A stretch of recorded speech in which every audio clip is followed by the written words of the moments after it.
The shriek of a cub tore through the reinforced corridors of Threxel Station Kindergarten Unit 17. It was 0700 local rotation, and the teaching staff was already suiting up like soldiers heading into a firefight. Veteran instructor Krell's triple-segmented torso twisted as she strapped on her chest plate. The plating had 4 deep claw marks from yesterday's gentle art circle. Her helmet hissed as it sealed, internal air filtering through a backup purifier, mandatory since the incident involving the glitter paste bombs. "Never let your shield drop," Krell growled, voice crackling through the comlink. "Not even for eye contact. You'll lose a limb before snack time." The new hires nodded, their armored boots shifting uneasily on the scorched floor. One of them, a fresh recruit named Silt, was still trying to attach his plasma-proof gauntlet with trembling claws. The door to classroom Gamma thudded once. Something slammed it from the other side. Then again, harder. Screams echoed within. The reinforced viewport showed at least 3 cubs scaling the book tower, launching themselves onto the foam walls with terrifying agility. They were adorable, of course. Big black eyes, fluff like newborn mammoth rats, and voices like squeaky toy anvils. But underneath all that softness lay a storm of predatory instinct. Teeth like laser-cut obsidian, and a survival rate for unarmored instructors measured in seconds. Krell reached for her concussion baton. Form a triangle, wedge in, suppress the dominant alpha first. The outer corridor door slid open with a hiss. They all turned. A man strolled in, yawning, scratching his head with one hand, holding a thermos with the other. No armor, no helmet, no shielding. Just soft flannel pajamas with a faded cartoon spaceship on the front and slippers that squeaked faintly with every step. One had a crescent moon on the toe. The other bore a smiling star. "Morning," he said. "Is this the place?" A dozen weapons locked on him instantly. "You stop," barked Krell.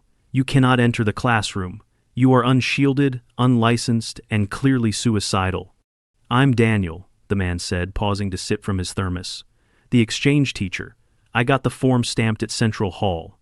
Section 42B. Krell's throat went dry. "You're the human?"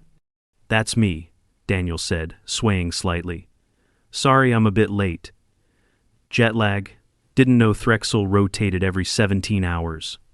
Your armor, where is your armor?" Daniel looked down at himself, mildly puzzled. "Oh, yeah. I don't wear any for early childhood work. It makes the kids anxious." He moved toward the door. Silt lunged forward to block him. "Sir, if you step into that room, you will be flayed alive before you can blink." Daniel gave him a polite nod and sidestepped. "Appreciate the concern, really, but I've handled kids before." The classroom door opened. Every guard flinched. They expected a pounce, a shriek, at minimum, a flash of claws. What they heard was sniffing. The cubs had gone still, all 9 of them. They stood in a loose circle, twitching noses in Daniel's direction. One, the class alpha, a female named Garina, growled low in her throat. Daniel knelt. "Hey there," he said softly. "I'm your new friend." He unscrewed his thermos cap and set it down beside him. A warm, chocolatey smell wafted through the room. From his pajama pocket, he pulled out a book. A real one-paper, slightly frayed at the corners. The cover showed an illustrated child riding a giant yellow dog through the stars. The cubs edged closer. "You want a story?" Daniel asked. "It's a good one, bit long though." Garina snarled again. He opened the book and began reading. No translator, no amplification, just a calm, even tone.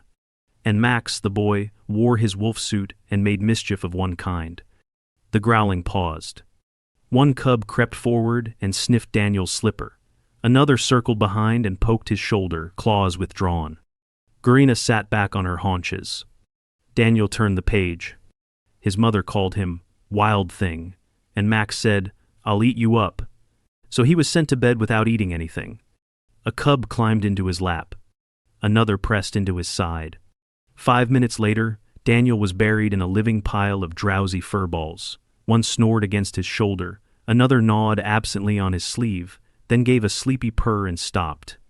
Outside the observation window, the armored teachers stared, weapons slack at their sides. What is he made of?" whispered Silt. Is he emitting a sedative? Asked another. He must be a lure, Krell muttered. A trap no one bonds that fast with cubs unless they've been chemically scented. Then, one cub, from deep within the pile, sneezed. Daniel murmured something in response. The entire heap of cubs shifted but didn't stir. He turned another page, completely calm, voice quiet and low. The rest of the class passed in silence. No emergency extractions, no scorch marks, no torn armor. After nap cycle ended, Daniel emerged with his hair slightly tousled, shirt stained with what might have been grape paste, and one arm bandaged neatly at the forearm. He moved carefully, favoring that side.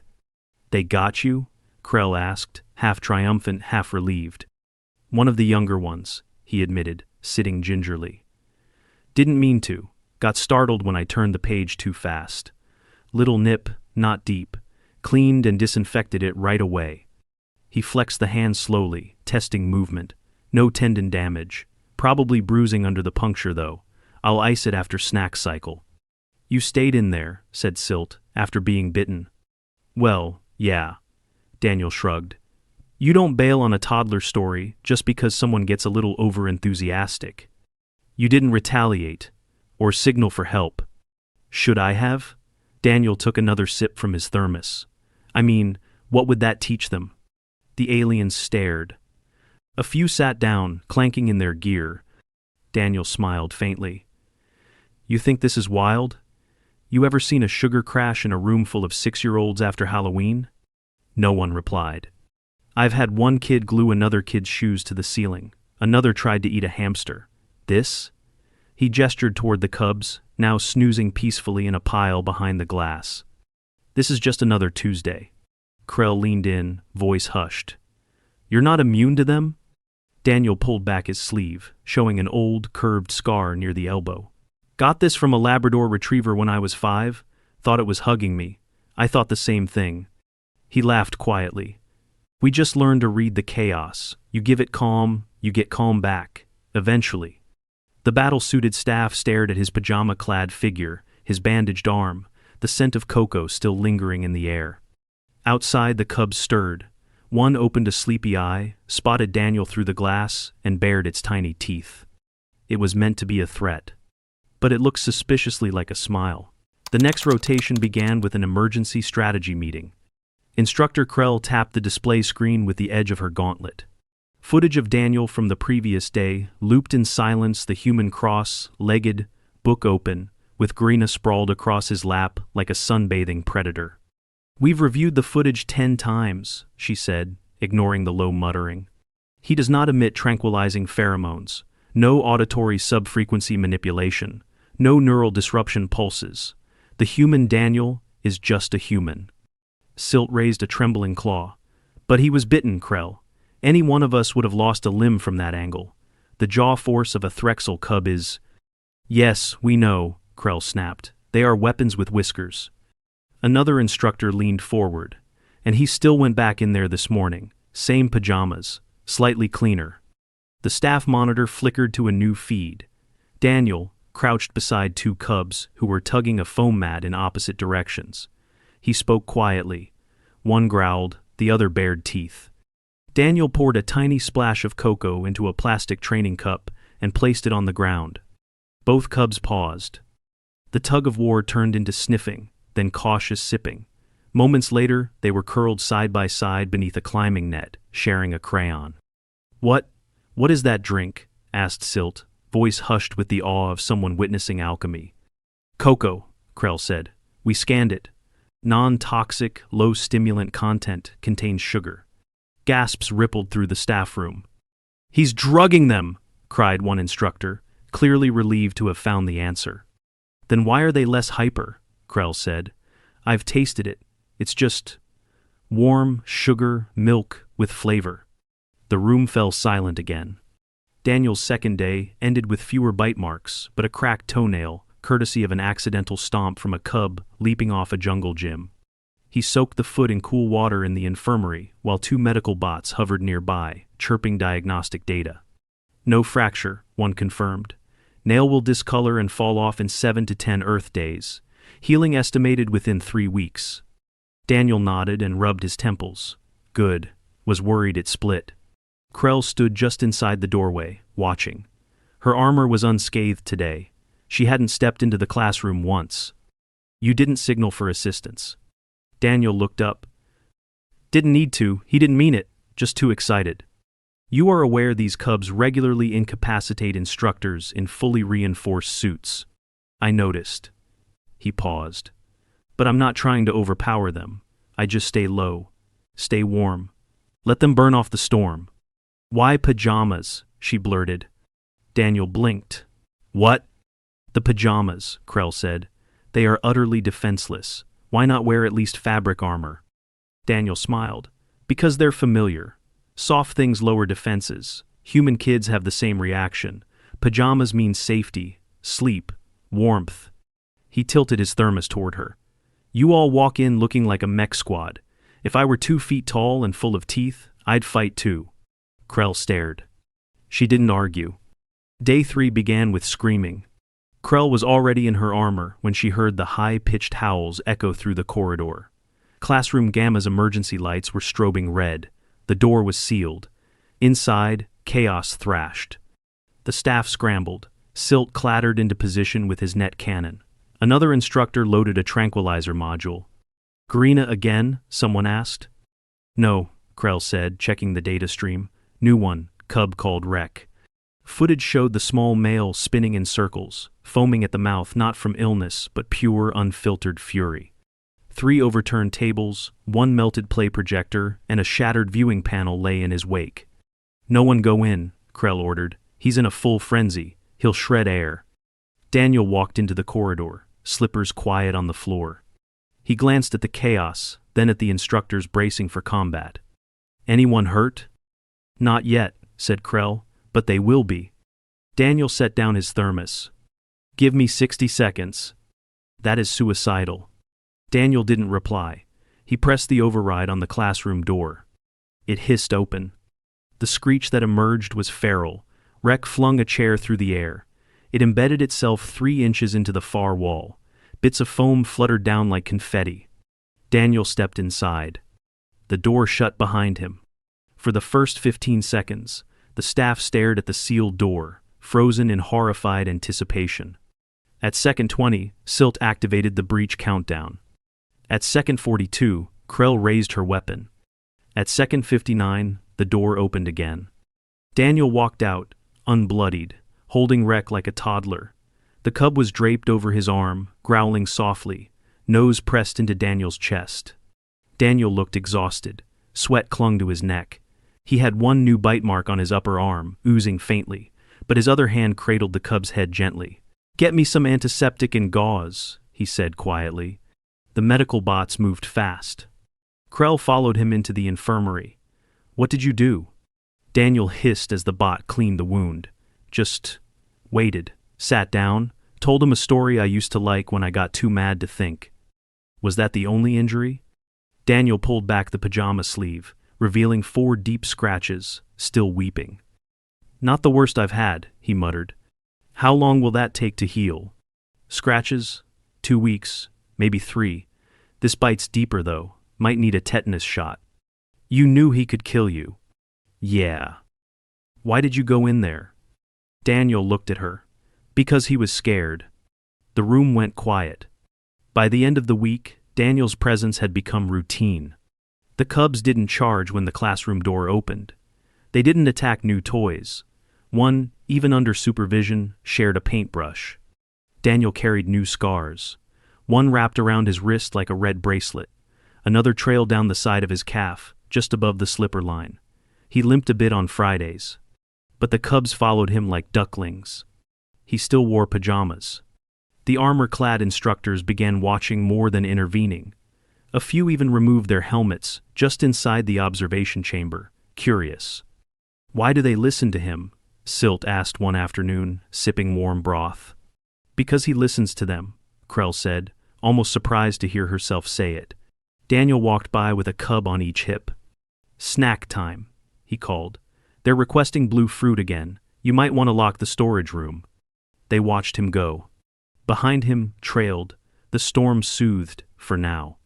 and all he carried was a book, a thermos, and the patient, worn weight of someone who had seen true chaos and survived it in slippers. Classroom Gamma's war alarms hadn't sounded in 4 full rotation cycles. That was unheard of. Instructor Krell reviewed the incident logs with increasing disbelief. No maulings, no destruction of safety equipment. The emergency adhesive foam had expired, unused because the cubs hadn't shredded a single containment wall. Silt leaned over her shoulder, squinting at the chart. "It's unnatural," he said. Krell said nothing. She watched the surveillance feed as Daniel helped a cub practice counting toy moons. He wore a new pajama set, navy blue, dotted with tiny orange rockets, and his left ankle was wrapped with soft medical tape. His limp had improved, but his movement was still stiff. At the story corner, Garina was curled around his foot, humming low in her throat. 2 other cubs snoozed behind him in a heap of fur and tail. Silt shook his head. "They're calm, too calm. That one used to foam at the mouth if someone looked at his snack square." "He offered to help with the fire drill today," Krell said. "You can't run in slippers." "No, but he says he can carry 2 cubs at a time and knows 5 evacuation methods for confined buildings." Silt fell silent. The fire drill began with a test burst of klaxons and flashing ceiling strobes. Cub hearing was especially sensitive, so the alarms had been modified to lower pitch and reduced frequency. Still, on any normal day, it was enough to send them into a frenzy. Not this time. Daniel clapped twice, sharp but gentle. "All right, team," he said. "Remember the rules. Ears down, tails up, hands on the back of the cub in front of you." They formed a line. A few aliens in full riot armor stood outside the door, stunned. Daniel jogged alongside the cubs as they marched. Garina veered left, curious about a flashing exit sign, but Daniel gently redirected her with a hand on her shoulder. Rek was last in line, sulking a little, but he followed with only minimal growling. When they reached the outside muster area, Daniel knelt. "Proud of you," he said. "That was your best time yet." The cubs beamed literally. Threxel pupils glowed faint blue when experiencing pride. The staff had previously considered this a threat display. Daniel just called it victory sparkle. Krell approached him as he massaged his ankle. "Are you all right?" "Yeah. Still sore, but healing." Doctor said, "I can do light walking." "You didn't use the emergency lift." "Didn't need to. They kept pace." "You're not even winded." Daniel wiped his forehead.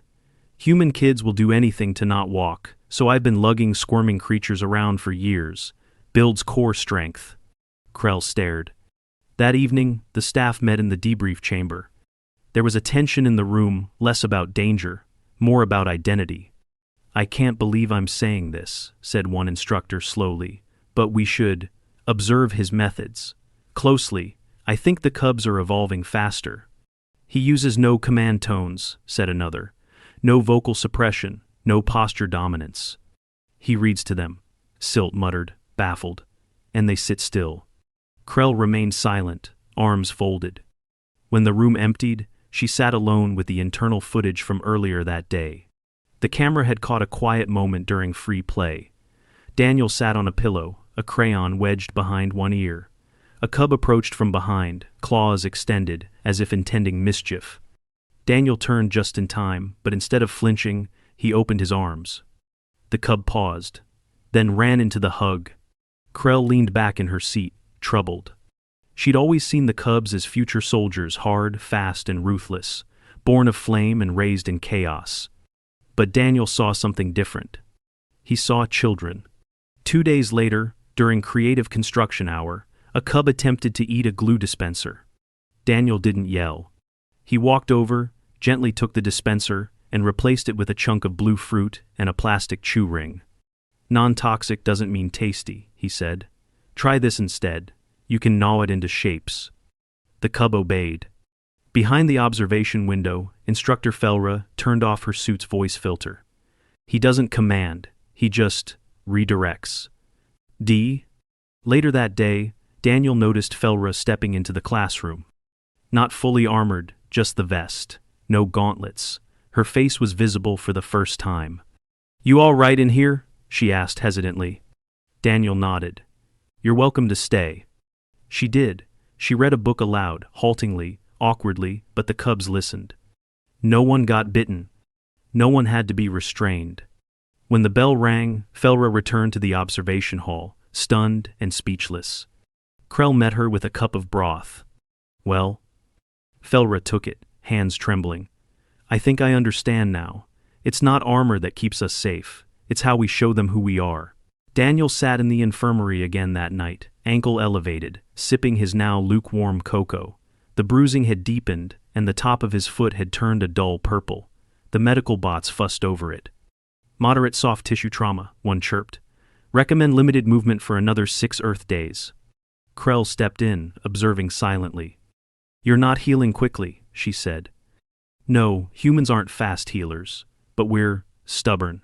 He sipped again. We know pain doesn't always mean danger, it's just the cost of learning something new. You shouldn't have to pay that cost so often. Daniel smiled tiredly. Kindergartners are like storms. They test every structure to see what holds. You show them calm, they learn calm. Krell glanced at the stack of paper drawings beside him, crude renderings of stars, claws, and somewhat distressingly accurate depictions of Daniel's slippers. They admire you, she said. I don't want admiration. I want them to feel safe. Krell watched him a moment longer. Then, slowly, she removed one gauntlet. Underneath was a bandaged forearm, a scar from a long-ago bite. She pulled something from her pack and handed it to him. A pair of soft fabric slippers stitched with small planetary symbols. Daniel blinked. Are these for me? They're for the next shift, Krell said. I'd like to try this pajama method. Daniel beamed. Just remember, hot drink, slow tone, and patience. I'm not human. No, Daniel said, but kindness translates just fine. Outside the infirmary window, the cubs napped under stars projected on the ceiling. Somehow, the classroom no longer felt like a battlefield. It felt like home. By the 4th week, the transformation of Classroom Gamma was impossible to ignore. Gone were the shredded insulation panels and repair drones that had once hovered on standby like battlefield medics. The emergency net launchers lining the walls hadn't been deployed in 13 full rotations. Even the infamous supply cabinet, once triple-locked and routinely looted by cubs during playful uprisings, now sat peacefully unguarded, containing only crayons and Daniel's stash of marshmallows. And every morning, without fail, the cubs greeted him the same way. Not with a roar, not with a clawed ambush, but with a stampede of small bodies crashing into his legs, pressing into his sides, pawing at his slippers, and shoving picture books into his arms. His new pajamas, green today, with little constellations stitched along the cuffs, were already dotted with fingerprint smudges and crayon streaks. Garina climbed onto his lap without asking. Same story, she demanded, flaring her ears. Daniel adjusted her gently, so her tail wouldn't block the book. Again? That's the 4th time this week. 5th, mumbled Rek, already curling up at his left side. All right, Daniel said, opening the book with a yawn. One more time. He didn't raise his voice. He didn't use a translator. Just warmth, patience, and a rhythm of words that sounded more like home than instruction. Behind the observation glass, Instructor Silt watched without his chest plate for the first time. He leaned against the wall, clutching a warm drink and mumbling a running commentary to himself. Garina hasn't tried to gut anyone in 2 weeks. Rek stopped biting power cables, and Fen hugged him, actually initiated contact. Next to him, Instructor Felra nodded slowly. She wore soft boots now, instead of plated greaves. The classroom felt different in a way that was difficult to describe, like someone had turned the gravity down. But not everyone was convinced. High Director Sorlin arrived that afternoon. Word had reached administration, Classroom Gamma, previously the most dangerous early education site on Threxel Prime, had recorded 0 violent incidents for a full month. That had never happened before. Sorlin wore ceremonial battle armor, polished obsidian plating with gold detailing that shimmered under the station's artificial lights. He stepped into the observation room like a warlord inspecting a fallen enemy camp. Where is the human? He asked. Silt gestured toward the classroom window. Daniel was singing softly. The cubs swayed in place, half asleep, drooling quietly onto each other. One had tucked herself under his pajama top, using his abdomen as a pillow. Sorlin blinked. "Is that allowed?" "It happens," Krell said evenly. She was beside him, unarmored, holding a tiny pair of slippers under one arm. Sorlin crossed his arms. "And you're all unprotected?" Felra gestured to her vest, technically padded. "And this is the human's influence?" Sorlin's voice held disbelief, even disdain. "Your strategy is cuddling?" "He calls it co-regulation," Silt offered. Daniel chose that moment to glance up. He waved. The cubs didn't stir. "Bring him here," Sorlin said. "Now." Daniel arrived in the staff room, carrying his ever-present thermos and a child's drawing stuck to his shoulder with paste. His limp was nearly gone, though he still favored one side when he sat. "Afternoon," he said. "What can I do for you?" Sorlin narrowed his eyes. "You have removed chaos from one of our most critical development environments. That is not necessarily a compliment." Daniel blinked. "You wanted the chaos?" "Chaos sharpens instinct," Sorlin said. "Threxel children must be prepared to defend themselves before they molt. Every cub in your classroom will one day enter military service." Daniel took a sip. "You think I'm making them soft?" Sorlin tilted his head. "I think," he said carefully, "that your presence has interfered with their natural aggression cycle." Daniel set his thermos down. He pulled back his sleeve and pointed to the healing bite mark. Then another scar. "And the limp." "They didn't get less aggressive," he said. "They got safe enough to stop showing it every second." Sorlin was silent. "You don't remove survival instinct by offering comfort," Daniel continued. "You give them a baseline, a calm starting point. So when the real chaos comes, they know how to return to calm."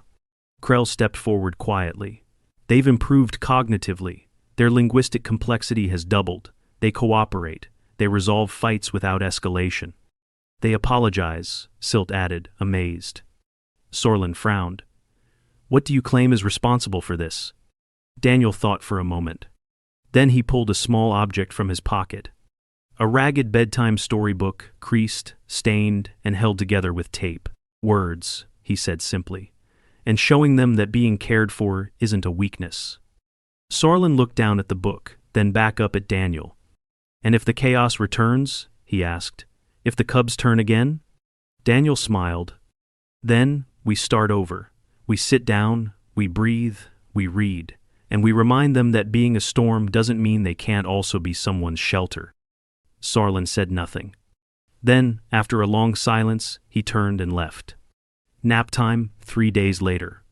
Daniel sat beneath the reading tree, a synthetic structure shaped like the old Terran banyans, wide-limbed and gently lit.